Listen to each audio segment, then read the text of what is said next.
बड़ी खबर की बात करते हैं, जहां श्रद्धा मौर्य केस में इस वक्त का सबसे बड़ा अपडेट आपको बता दें। आरोपी आफ्ताब की कोर्ट में पेशी हुई है। वीडियो कॉन्फ्रेंसिंग के जरिए आफ्ताब की पेशी हुई है। आफ्ताब की न्यायिक हिरासत 14 दिन बढ़ी है।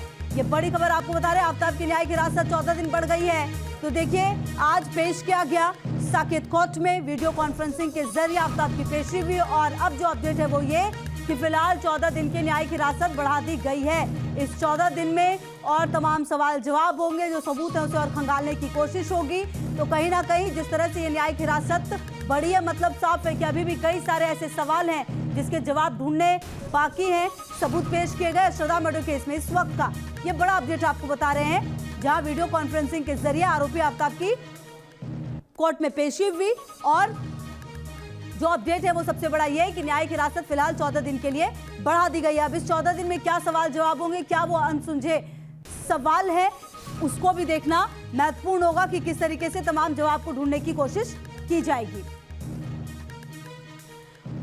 और रुमान हमारे सहयोगी ज्यादा जानकारी के लिए इसी खबर पर सीधे हमारे साथ जुड़ गए। रुमान, देखिए, कोर्ट में पेश किया गया, 14 दिन की न्यायिक हिरासत बढ़ा दी गई और ऐसे में अब देखना होगा कि इस 14 दिन में और क्या कुछ अनसुलझे सवाल है जिसके जवाब को ढूंढने की कोशिश होगी।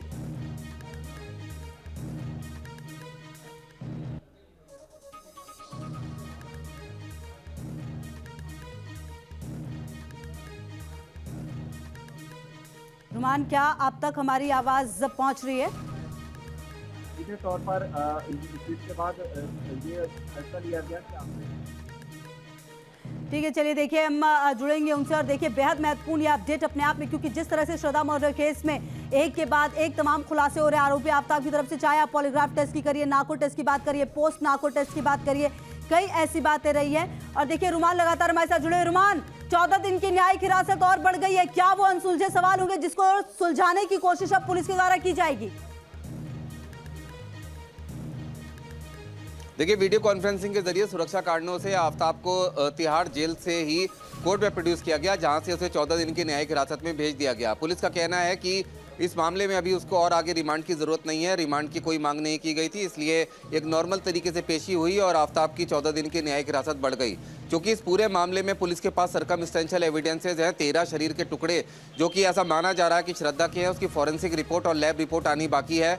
जो आफ्ताब के फ्लोर से, जो उसके फ्लैट के फ्लोर से खून के धब्बे मिले थे और साथ ही साथ जो औजार और दूसरी तमाम चीज़ें बरामद की हैं पुलिस ने, उसकी फॉरेंसिक रिपोर्ट आनी बाकी है। अभी तक ये साफ नहीं हो पाया है कि जो शव के टुकड़े थे वो श्रद्धा के थे या नहीं, क्योंकि डीएनए जो सैंपलिंग है वो ले ली गई थी, लेकिन चूंकि जो शव के टुकड़े थे अलग अलग जगह से अलग अलग तारीखों में मिले थे, जिसको अलग अलग तारीख पर ही एफएसएल में भेजा गया था, लिहाजा पुलिस का कहना है कि और इन्वेस्टिगेशन में समय लग रहा है।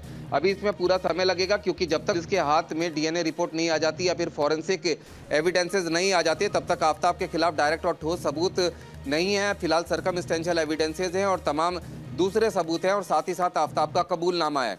अभी फिलहाल तिहाड़ जेल के अंदर आफ्ताब है, जहां पर अभी पिछले 13 दिन उसने काटे हैं और अब अगले 14 दिन भी तिहाड़ जेल के अंदर ही कैदी नंबर 529 बन के तिहाड़ जेल नंबर 4 में बैरक नंबर 16 और सेल नंबर नजर आगे भी लेंगे आपसे अपडेट। बहुत शुक्रिया।